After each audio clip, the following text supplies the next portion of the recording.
I'm Allie. I came out after 20 years of marriage and I have 3 kids. I'm Melissa and I have 2 kids and I came out at 37 after an 11-year marriage. This podcast is about coming out later and the struggles and victories that come with it. When coming out feels like the end of the world, but it's really just the beginning. This is the Lesbian Chronicles.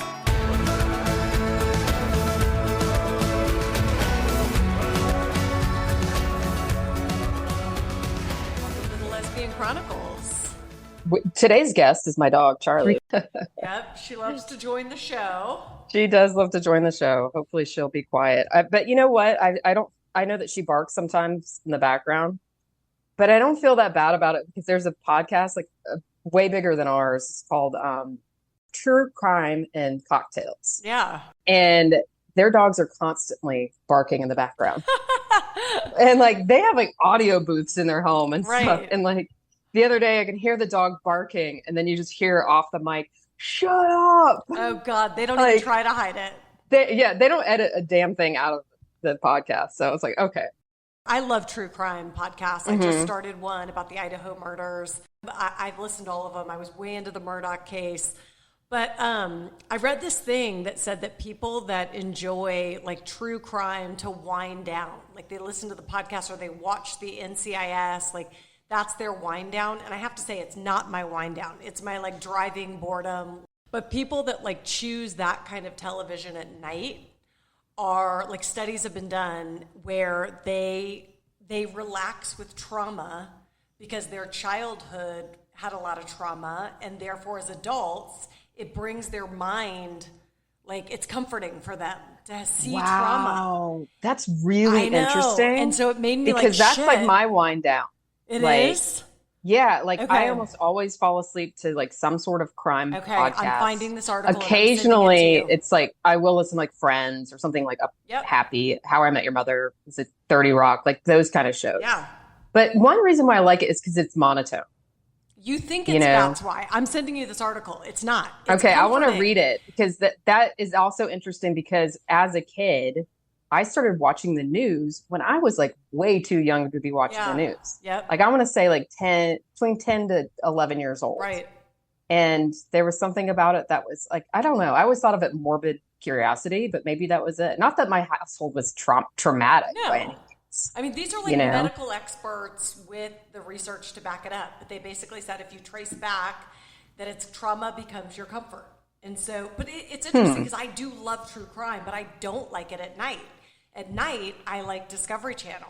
Maria's this is so lame. Are we really watching the chimpanzees again? I'm we totally are. The chimpanzees again. Because they are so cute. I always wanted one with a diaper and a onesie. Do you really want one? Because they eat people's faces. No, I know. No, so. I don't. But when I was little, I always did. But I guess I feel that's the article to me was oh shit, because I do love them, but it's only people that wind down with it are that's interesting. With the I will say, are you following the Titanic thing right now? Totally. The submersible? Heavy into it. I've been a Titanic fan since I was a child. That sounds weird, but I've followed the whole thing and studied it and everything. But never in a million years would I go down there. But there's a podcast that I just finished listening to. It's from 2022 and it's called Unsung Science. And they did an episode about the Titanic and that one of the reporters, a CBS reporter, goes down on this little submersible, same one that's lost currently. Yeah. And they had all sorts of issues. It really it dives into the construction of the thing and all the things that are just should you really be doing this? What I'm so curious around is if you know where the Titanic is on the ocean floor and you're taking these people down to find it, but then they're saying that it's a 900-mile radius they're searching. I'm so curious around water isn't going to push it 900 miles. Why? You know where it was headed. How could it be that big of a search area? Well, I mean, really the issue is that they can't get down. There's 3 types of submersibles that can go to that depth. Okay. One of them is the one that they're on. So it's really difficult to actually locate. But why are they searching 900 miles? Why? It's 2 miles deep. No, I mean the currents can take them anywhere. 900 miles. And this thing doesn't have, as far as I know, it doesn't it's not controlled by them, I don't think. It's controlled by that video controller he showed. By the PlayStation The controller. PlayStation. But I'm still like, I want, on the show, I was the news this morning, like I wanted to raise my hand and be like, explain to me 900 miles, it would not drift in this short of time period, 900 miles. But maybe if it was on the surface, it could. Why is no one asking that? Like, I don't think but that's honestly, possible. I don't think that's scientifically possible. I think it imploded. That is my theory. Yeah, I mean, like, 900, but then how do you explain the banging? I don't know about that. I don't know if I believe the banging. And maybe there's I've heard the ocean is loud. Like anyway, like there's louder than you think. Yeah, other things happening. But so I haven't read too much about the banging, but we live in this world where there's so many news outlets and like not even true news outlets, TikTok and YouTube and all this stuff. Like, who's to say that like the information like they're getting is true? Because all you really have to say is like, yeah, a source that I talked to told me that there was banging down there. Yeah, it's like, true. Who's your source? I thought maybe the rescuer like station was saying that they had 30-minute increments of like some kind of it's like an SOS signal or something. So I don't know. I mean, but searching the size of Connecticut, I need I need someone to explain that to me. Like it does not make sense to me. No. I mean, it doesn't. A dead it doesn't body, you drop a dead body in the ocean, it doesn't go that far. And this has been like days only, right? Not even. How many days? Oh, since Sunday. So come on. And today we're recording on Wednesday. But they're running out of time, that's for sure. Even if they are alive. I'm seeing legit news outlets report the banging. So yeah, that's what I'm saying. Okay. So there was banging every 30 minutes. That was this morning. To me, I'm no expert, but you go right to the Titanic and then you comb out from there with whatever these other two vehicles are that can go that deep. I know it's not that simple, but 900 miles? Like, you're wasting your fucking time. It doesn't seem very promising. That's for sure. I know. I'm so like, I wonder too how the guy who built it, because he's on there, or the lead CEO dude, is on the ship, like how that feels to be like, I want them to get rescued, and then I want to have him interviewed of like, I mean, anything bad can happen on a flight, on anything. Like, I'm just so curious around how we explain this. Well, I mean, yeah, anything can happen, but these people have also signed a waiver that says like, you could die. Like, yeah. Oh God. You're going on a thing that's the size of a minivan. You're going to sit crisscross applesauce right next to the other 4 people on there. It's a tiny vessel. I'm such a chicken shit. I would never do it. Oh, no fucking way. No fucking way. I'd love to see the Titanic, but there's no way. There are so many scared. Things that could go wrong. Yeah. No, you are looking at the biggest chicken of I wouldn't even call it a chicken thing. Like, I don't even want to do a Ferris wheel. Like, I'm the person on the gondola who's like clinging to life till we get to the top. Oh my God, that's hilarious. Yeah, I would not enjoy that. You're afraid of the Ferris wheel. Anywho, ski, safe and praying for those people for sure. Yes, like Unsung Science with David Pogue is the podcast. So if you just search Unsung Science and Titanic, it'll come up with that 2022 episode, and it's interesting. Okay, I love a good pod, as you know. Okay, so we're talking about shame today. It's one of those topics that Brené Brown talks about a lot. Yeah. I think she's like, what did she call herself? The first shame researcher. Yeah, because who wants to talk about that? It's like she probably is, because nobody wanted that job. Yeah, like I think that's what she said. She was like, when she would say that was what she was going to do, like her research project on, everybody was like, why? Like, that sounds like a terrible thing to talk about. She does talk about too how like once you start to talk about it, you take the power away from it. And I felt that with my mom's alcoholism. Like when I was little, I remember being very ashamed of that, and I didn't want to talk about it. I didn't want anyone to know. And it's like now it's like I don't even look at it that way. It's like I've said it so many times that it's like I'm cured of that shame, that piece. I mean, that listening to Brené Brown was really what pushed me to come out, and her talking about letting go of shame. Like like you're saying, when you let go of the shame, it takes the power of the shame away. Yeah, it's like identify the monster. Do it over and over again. once I was able to do that, it was just freeing, you Yeah. know? Yep. But I know that's not an easy thing to do, of No, it course. definitely isn't. Tell the story about when you were little, because I think, or no, actually lead with the one about the haircut, because the Yeah. person getting, because I think that is so true with childhood, where it Yeah. So starts.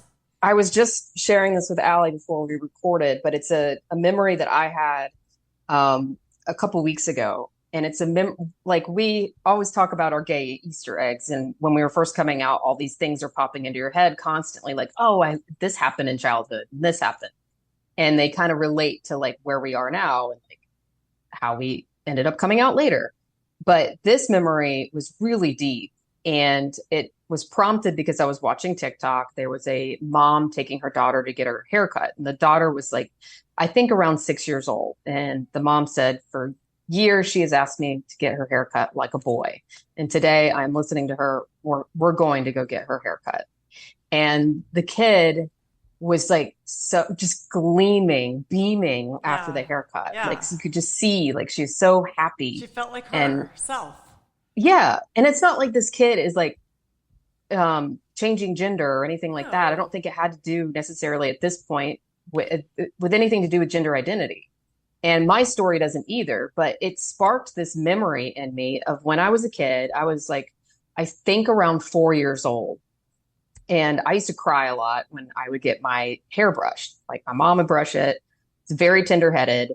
And so my mom's solution was to cut my hair short, like a boy. And that's what they kept saying. My mom and my family, Melissa's got her hair cut short like a boy. Which And is like a it negative connotation. in a negative connotation. And in like in a way, it was kind of like my punishment, Yeah, you're for going to have your being hair like a boy. annoying. You're going to look like a Yeah, boy look like a because, boy. yeah, And but when I had it done, I had this memory, and this is the memory that was so buried deep of actually liking the way my hair looked and feeling good about it. I'll show And them.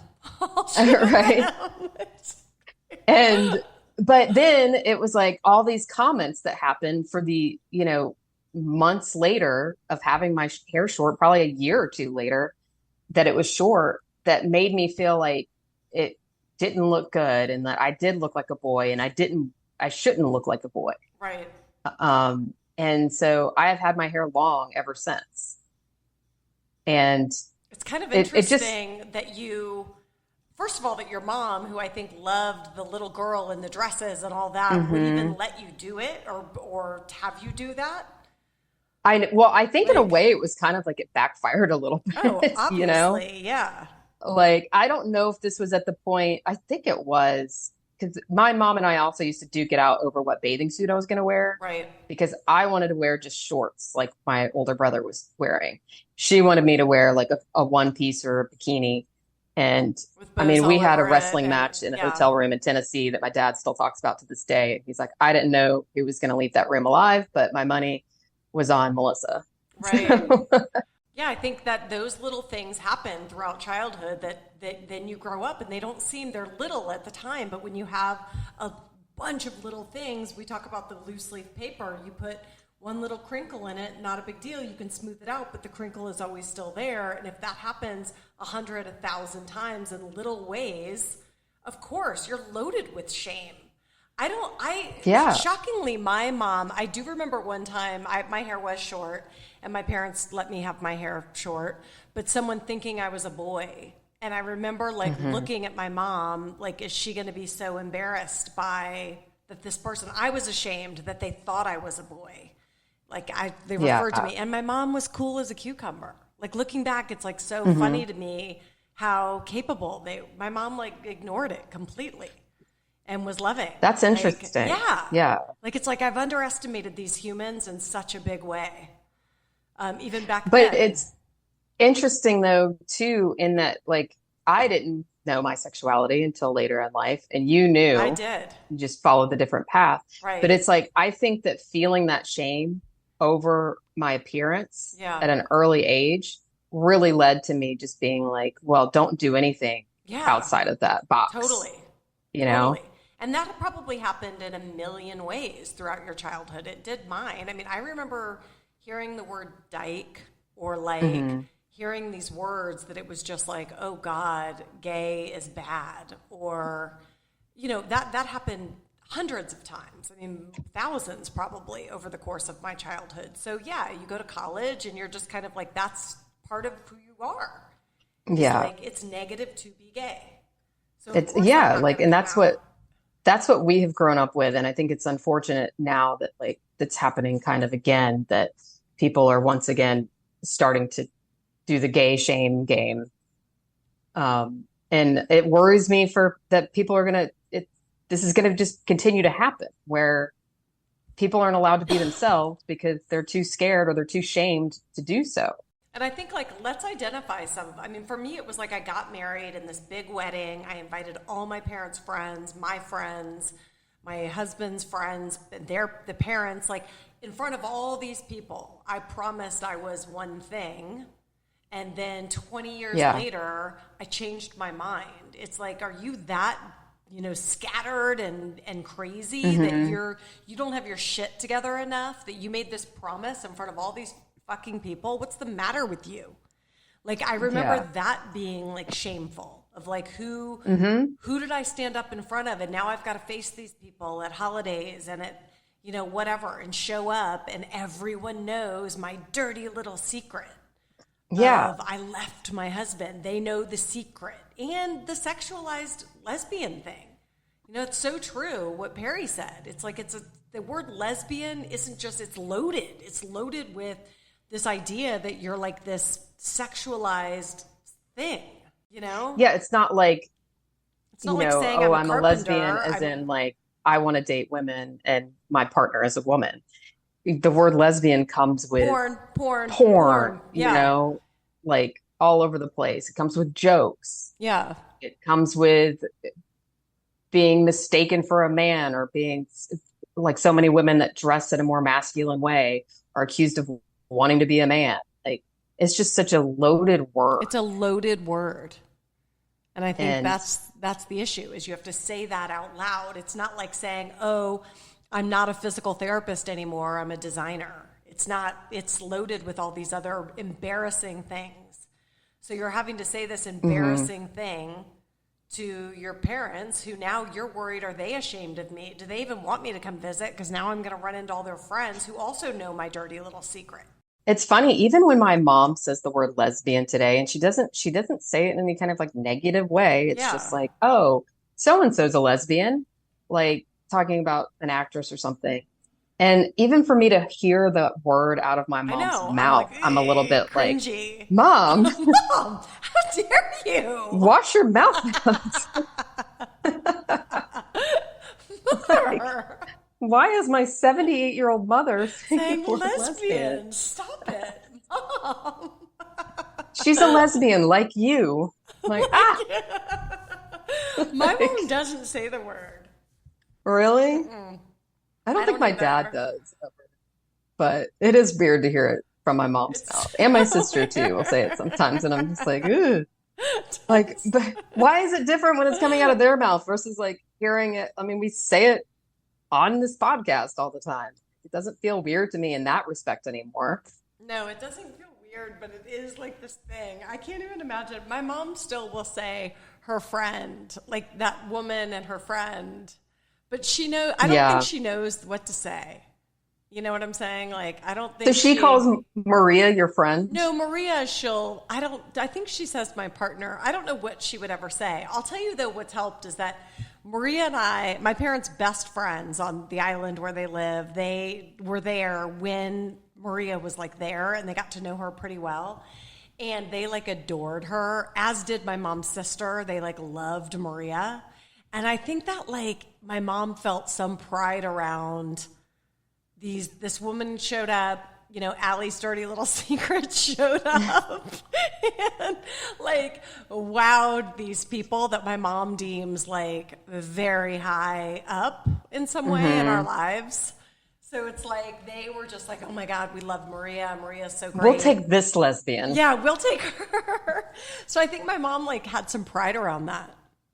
Well, it's kind of interesting too, because I do feel like in a lot of respects within like the LGBTQ community, being a lesbian is more accepted, right? Like that one's okay.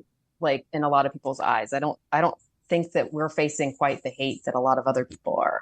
Right. It's true. Yeah.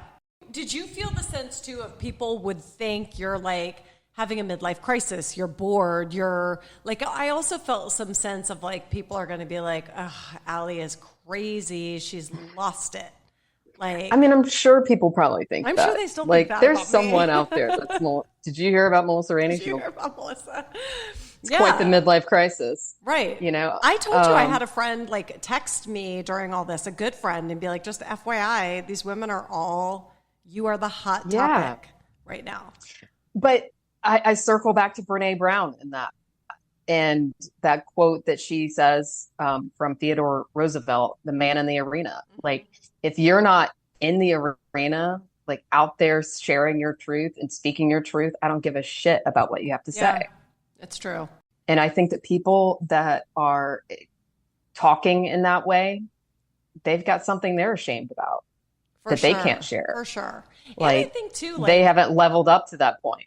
No. And I always do remember what my personal therapist said, which was, congratulations on your awakening. Like, everybody has one. And the joy is when you have your awakening at a young enough age, you know, albeit for me, I was almost 40, but that you can still go and live it. Like, it's not a crisis. It's not, you know, anything bad happening. It's a beautiful, wonderful thing that you're willing to open your eyes to, versus people that wake up at 70 and say, I didn't live my life. I ignored the awakening. I ignored the buzz inside. I mean, I have friends come to me all the time, straight friends, that are just like, I have unrest right now. I'm not satisfied. I don't know why, you know? And if you just put that away and stay busy, which we all do, stay busy with the house reno, the new car, the kids, this, the that, just stay busy. You can ignore it for a really long time. And I think until you can't. Until you can't. And then it's like, that's the real crisis, versus just opening up your heart. What is it? What is this unrest? What am I feeling? When am I happy? When am I sad? You know, where's this anxiety? What am I unsatisfied with? Yeah. What am I? Right. Yeah. Like, I think that this kind of rings true to not just people coming out. You know, it's like you're saying, it's something that so many people go through in their lives, that quote midlife crisis. Yeah. And I think calling it a crisis is the wrong word. It's an awakening. Like, it does suck 100% to have to undo so many things. But like you've said a million times, the hope starts to outweigh the fear. The hope starts to, It's like a bell curve. I don't know. Like, letting go of that shame is just key in this whole journey. But like, you know, like you were saying earlier, that the email that you shared with me before we came on, like, there's just so many other layers of shame. Like, you let go of the shame of it and like come out and do this, but then like there's all this other shame that comes after it. Yeah, the guilt, to your point, replaces the shame that you start to let go of, and you say, okay, I'm a lesbian. I'm getting divorced. I've told now my best friend. Now I've told my parents. Now I've told the children. Getting divorced. I'm a lesbian. And then it's like, okay, I'm ashamed. It gets lighter. But then the guilt shows up, where it's like, oh my God, I've hurt all these fucking people, and now I'm ashamed about the guilt. Yeah. So it's like, how do you... It's a vicious cycle. It is. And I think you have to get to a place of just, you know, reconciling that. The guilt thing. I mean, we did this a couple episodes ago, I think, about, you know, people ask me, like, when does the guilt go away? Yeah. When do I stop feeling so guilty about hurting my ex-husband? And it's like, it doesn't. Maybe never. You know, like, it's not as heavy on my heart anymore, but it's still there, you know. Yeah. The other and my day, husband's moved on.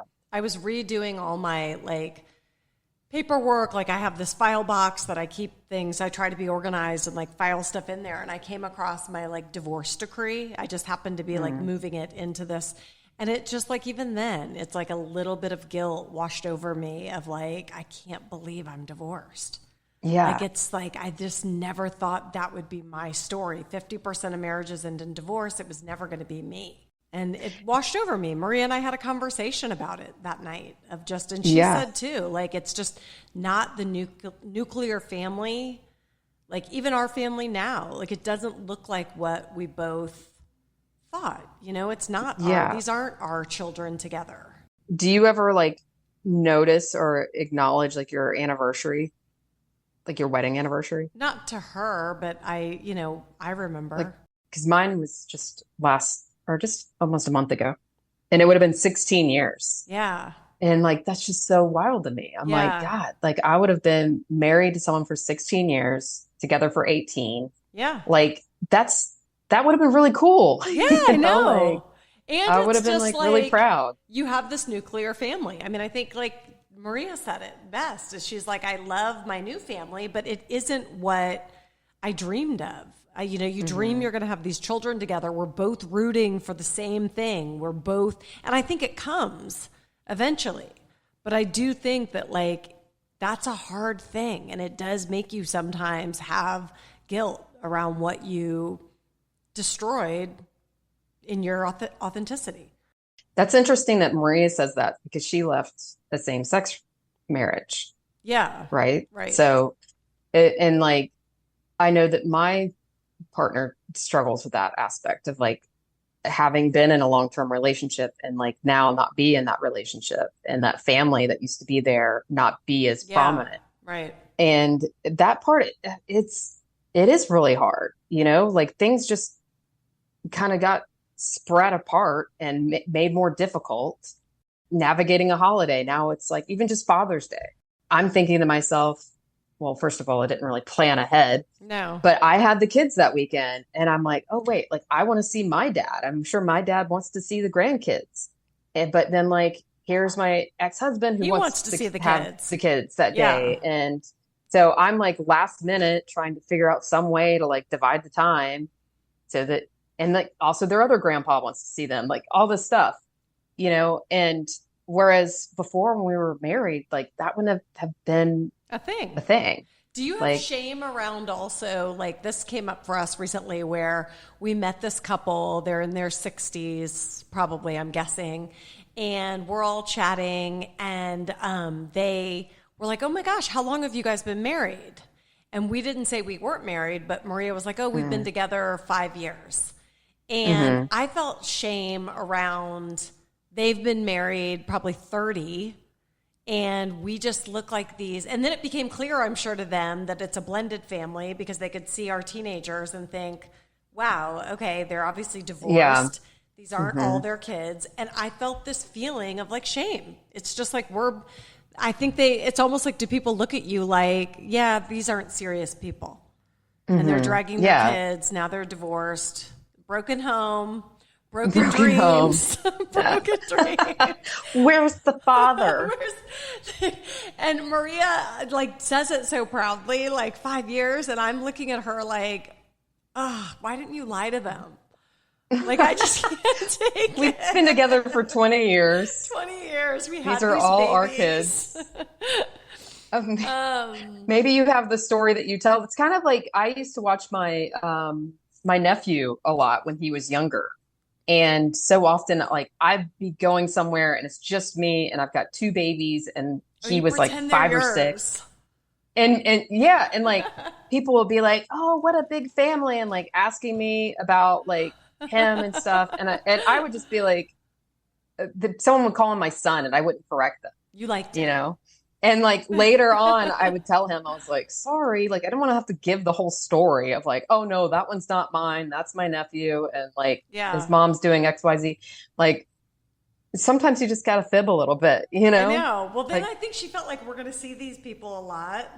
Oh, so anyway, it wasn't just like strangers on the street. We can't just totally lie. So, I mean, she wouldn't have either, because she doesn't even think like this. Like, I have all these things. Like, I like to have a wedding ring on, because I just feel like it makes me look like I have shame around when I'm not married. You look more complete. Well, or just like, is there shame? Like, there's shame in our culture about that's being really interesting. Divorced. Like, I'm a single mom. Like, I felt this like. I use that as like a playing card. Like if someone comes over to give me a quote, like I was having my fence done, I'm always like, I'm a single mom. Is there like a single mom discount? Never mind that single mom discount. the dad is present in their lives. I'm not Oh my alone. God, that's hysterical. Is there a single mom discount? That's hilarious.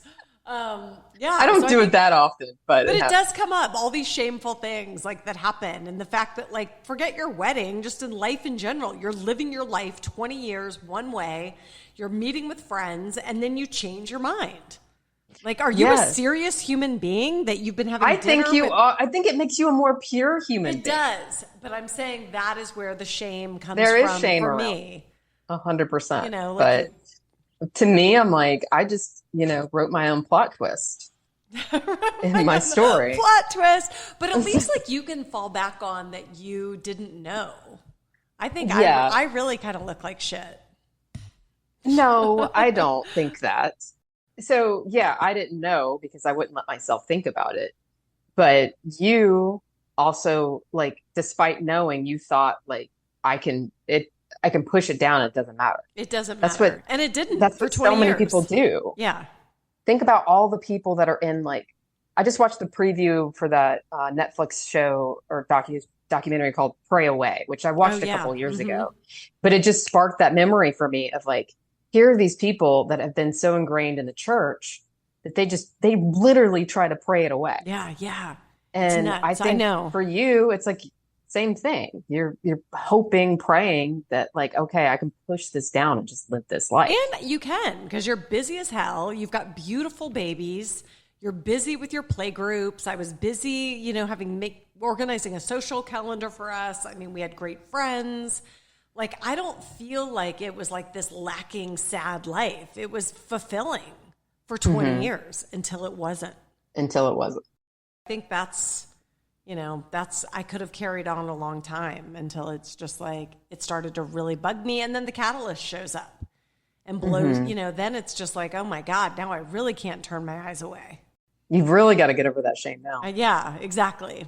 So yeah, I think any advice for people who are maybe in the early stages of that shame?